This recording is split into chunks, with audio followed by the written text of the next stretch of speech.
Modou est bien mort, Aïssatou. En atteste le défilé ininterrompu d'hommes et de femmes qui ont appris les cris et pleurs qui m'entourent. Cette situation d'extrême tension aiguise ma souffrance et persiste jusqu'au lendemain, jour de l'enterrement.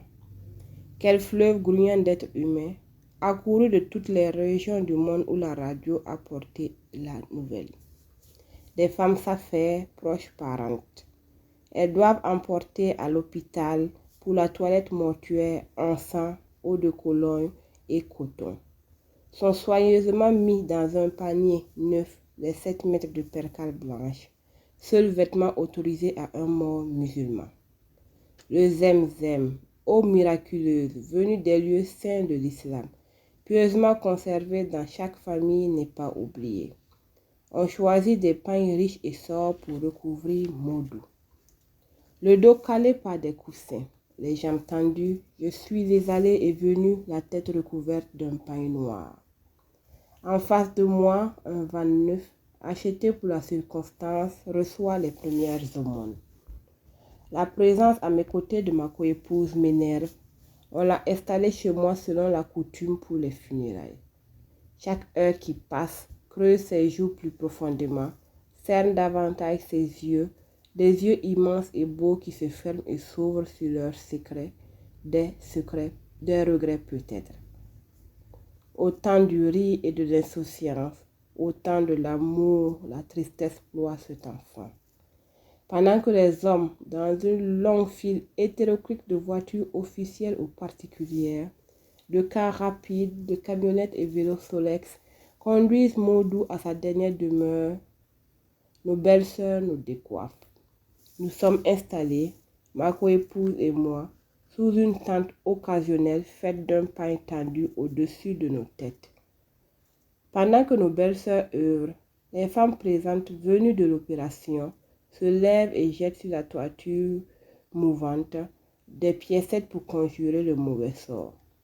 C'est le moment redouté de toute Sénégalaise, celui en vue duquel elle sacrifie ses biens et cadeaux à sa belle famille et où, pis encore, outre les biens, elle s'impute de sa personnalité, de sa dignité, devenant une chose au service de l'homme qui l'épouse, du grand-père, de la grand-mère, du père, de la mère, du frère, de la sœur, de l'oncle, de la tante, des cousins, des cousines, des amis de cet homme.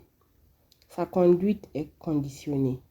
Une belle-sœur ne touche pas la tête d'une coépouse qui a été avare, infidèle ou inhospitalière.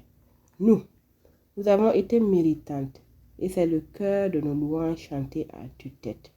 Notre patience à toute épreuve, la largesse de notre cœur, la fréquence de nos cadeaux trouvent leur justification et leur récompense en ce jour. Nos belles-sœurs traitent avec la même égalité 30 ans et 5 ans de vie conjugale. Elles célèbrent avec la même aisance et les mêmes mots 12 et 3 maternités. J'enregistre, courroucé, cette volonté de niveler qui réjouit la nouvelle belle-mère de Modou.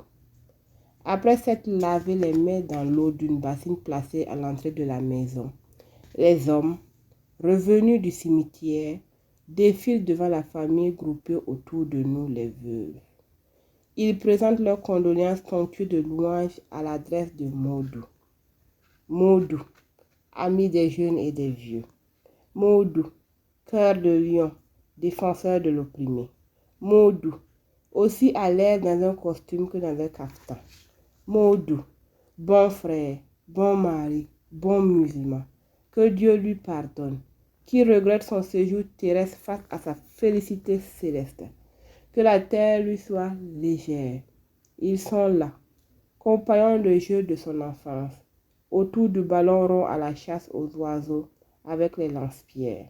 Ils sont là, compagnons d'études. Ils sont là, compagnons de lutte syndicale.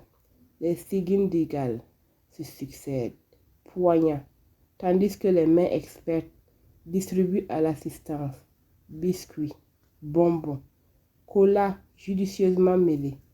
Première offrande vers le ciel pour le repos de l'âme du disparu.